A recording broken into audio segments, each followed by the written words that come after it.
നമസ്കാരം. തൃശ്ശൂരിൻ്റെ ചലച്ചിത്ര ലോകത്തിലേക്ക് സ്വാഗതം. ഈ ആഴ്ചയിലെ നമ്മുടെ അതിഥി കവി എന്ന രീതിയിലും ഗാനരചയിതാവ് എന്ന നിലയിലും തൃശ്ശൂർക്കാർക്കും മലയാള സിനിമാ പ്രേക്ഷകർക്കും സുപരിചിതനായ ശ്രീ മുല്ലനേഴി മാഷാണ്. സിനിമാ സങ്കല്പങ്ങളെപ്പറ്റിയും ഗാനരചയിതാവ് എന്ന നിലയിൽ തൻ്റെ അനുഭവങ്ങളെപ്പറ്റിയും അദ്ദേഹം നമ്മോട് സംവദിക്കുന്നു. മാഷ്, സിനിമയിലേക്കുള്ള ഒരു കടന്നുവരവ് എങ്ങനെയായിരുന്നു?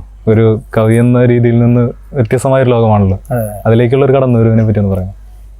ഞാൻ ഈ കുറേ അധികം നാടകങ്ങളിൽ പ്രവർത്തിച്ചിട്ടുണ്ട്.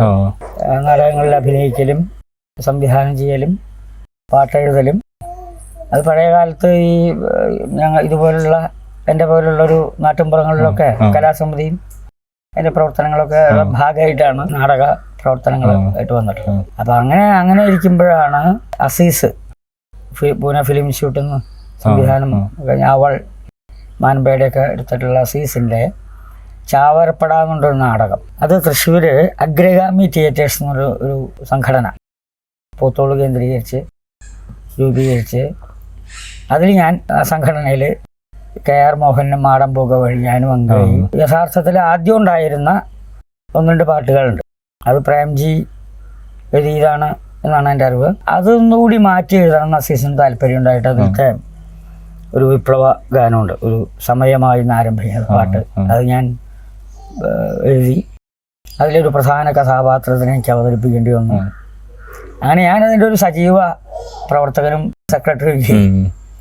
അപ്പോഴാണ് ആ സമയത്താണ് ഇങ്ങനെ SK പൊറ്റക്കാടിൻ്റെ കൊഹേരി എന്ന് പറഞ്ഞൊരു കഥയെ അടിസ്ഥാനപ്പെടുത്തിയിട്ട് അസീസ് ഞാവൽപ്പഴങ്ങൾ എന്ന് പറഞ്ഞൊരു സിനിമ ചെയ്യുന്നുണ്ട്, അതുമായിട്ട് സഹകരിക്കണം എന്നോട് പറഞ്ഞു.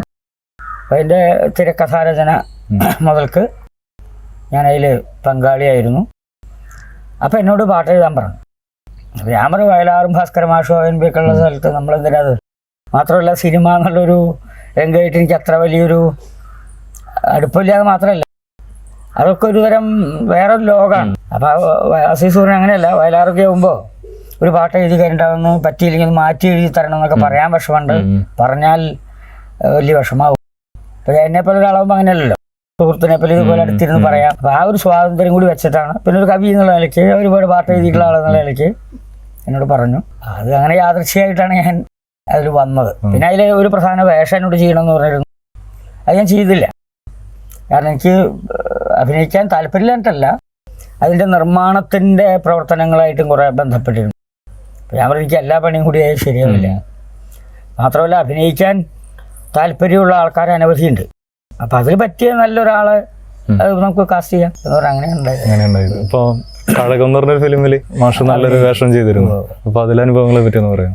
അത് കഴകം ഞാൻ അഭിനയത്തിൻ്റെ രീതിയിൽ, സിനിമയിലെ അഭിനയത്തിൻ്റെ രീതിയിൽ ഞാൻ വരുന്നത് കഴകത്തിൽ കൂടി അല്ല, അത് പിന്നീട് വരുന്ന പവിത്രൻ്റെ ഉപ്പ് വരുന്ന സമയത്ത്, പവിത്രനെ ഞാൻ വളരെ പഴയ സുഹൃത്തുക്കളാണ്. പിന്നെ അതിൻ്റെ നിർമ്മാതാവ് റഹീമില് പവിത്രനെ പരിചയപ്പെടുന്നതിനെക്കാട്ടിലും മുമ്പ് എന്നെ അവിടെ പരിചയപ്പെട്ട് ഒരു സിനിമ എടുക്കണം എന്നുള്ള താല്പര്യമൊക്കെ പറഞ്ഞ ആളാണ്. അപ്പോൾ ഞാൻ പറയും, കയ്യിലുള്ള കാശ് എന്തിനാ പറഞ്ഞ കളയാൻ നിൽക്കുന്നത്, അത് ബാങ്കിൽ ഡെപ്പോസിറ്റ് ചെയ്ത് അതിൻ്റെ പലിശയൊക്കെ വാങ്ങിച്ചങ്ങനെ നടന്നപ്പോൾ ചോദിച്ചതാണ്. അങ്ങനെ ഇരിക്കുമ്പോഴേക്കാണ് കുഞ്ഞുമുഹമ്മദും പവിത്രനും ഇവരൊക്കെയായിട്ട് ബന്ധപ്പെട്ട് ഉപ്പെടുക്കാൻ തീരുമാനിക്കുന്നു.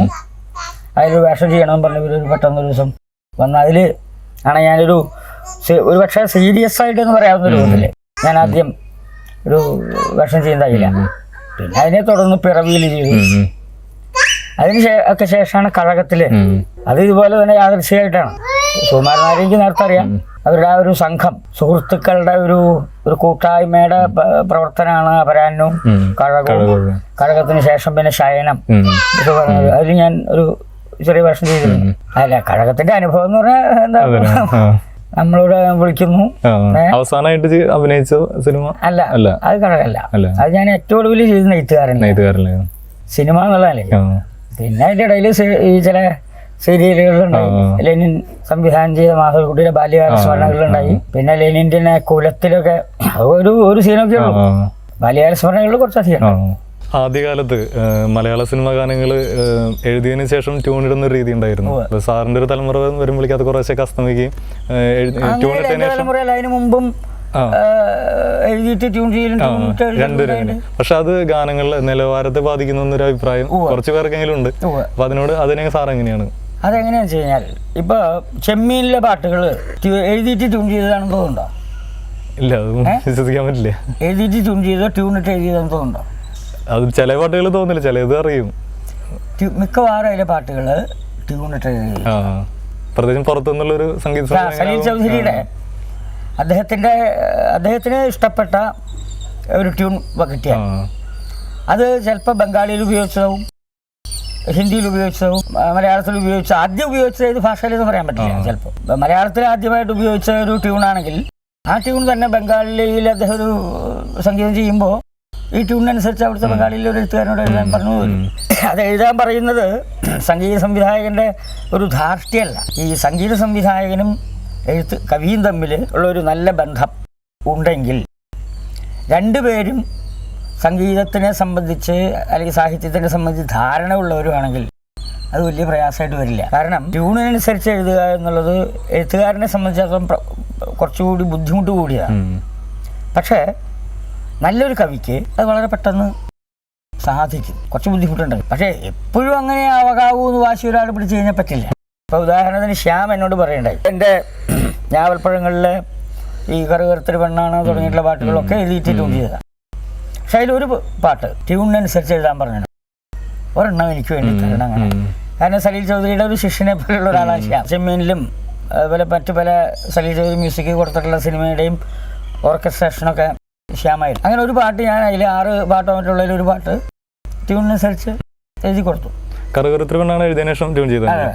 അതിൽ വേറൊരു പാട്ടുണ്ട് ഞാവൽപ്പഴങ്ങളിലൊരു, അതെനിക്ക് പാടാനും പറ്റില്ല. അങ്ങനെ തുറക്കൂ മിഴി തുറക്കൂ എന്നുള്ള പാട്ടുണ്ട്, ഒരു നൃത്തം ഒക്കെ ഉള്ളത്, മഞ്ജു ഭാർഗവി നടിച്ച്. അതുപോലെ രണ്ടാമത്തെ സിനിമയുടെ ഈ ലക്ഷ്മി വിജയവും ശ്യാമാണ് സംഗീതം ചെയ്തത്. അപ്പം അതിലൊരു വാണി ജയറാം പാടിയിട്ട് ആ കാലത്ത് വളരെ പ്രശസ്തമായിരുന്ന ഒരു പ്രാർത്ഥനാ ഗീതമുണ്ട്, നായക. അത് വേറെ 3 പാട്ടുണ്ട്. ആ 3 പാട്ടിനും വരികൾക്ക് സംഗീതം ചെയ്തു. ഈ പ്രയറിൻ്റെത് ശ്യാം പറഞ്ഞു, ഒരെണ്ണം ഈ ഇതിൽ പറഞ്ഞു. ഞാൻ പറഞ്ഞു ഓക്കെ ട്യൂൺ മൂളിക്കൊള്ളാൻ പറഞ്ഞു. അപ്പം പുള്ളി പെട്ടിയൊക്കെ വെച്ച് ലാ ലാ ലാ എന്ന് പാടാൻ തുടങ്ങി.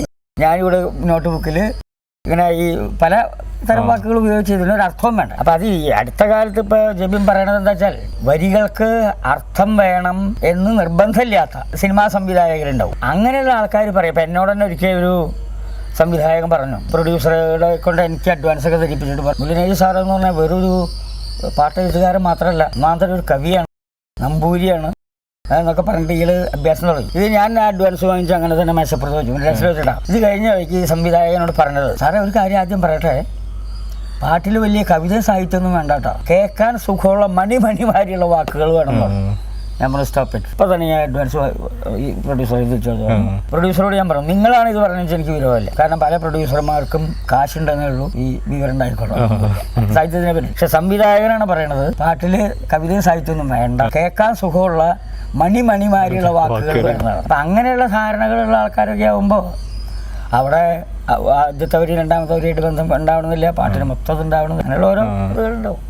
പിന്നെ അടുത്ത കാലത്തായിട്ട് ഇപ്പോൾ പാട്ടുകളുടെ വാക്കുകൾ ഭയങ്കര അശ്ലീലമായിട്ടുള്ള വാക്കുകളൊക്കെ ഉപയോഗിക്കുന്ന ഒരു പ്രവണത കൂടുതലായിട്ട് അടുത്ത കാലത്തായിട്ട് വന്നിട്ടുണ്ടായിരുന്നു. അപ്പോൾ ഇപ്പോൾ അടുത്ത ഒരു പൈനാപ്പിൾ പെണ്ണ് ചോക്ലേറ്റ് അങ്ങനെ ഒരു പെണ്ണിനെ ഒരു അത് ഇപ്പോഴല്ല, അടുത്ത കാലത്ത് വന്നത് ശ്രദ്ധിക്കാന്നുള്ളൂ. ഇപ്പം ഈ കഴിഞ്ഞ ആഴ്ചത്തെ മാതൃഭൂമി ആഴ്ച പതിപ്പിലേ പഴയ ഒരു സിനിമയിൽ ഇംഗ്ലീഷും മലയാളമൊക്കെ കൂട്ടി കലർത്തിയിട്ടുള്ള ഒരു പാട്ടിനെ പറ്റി വായിച്ചിരുന്നു.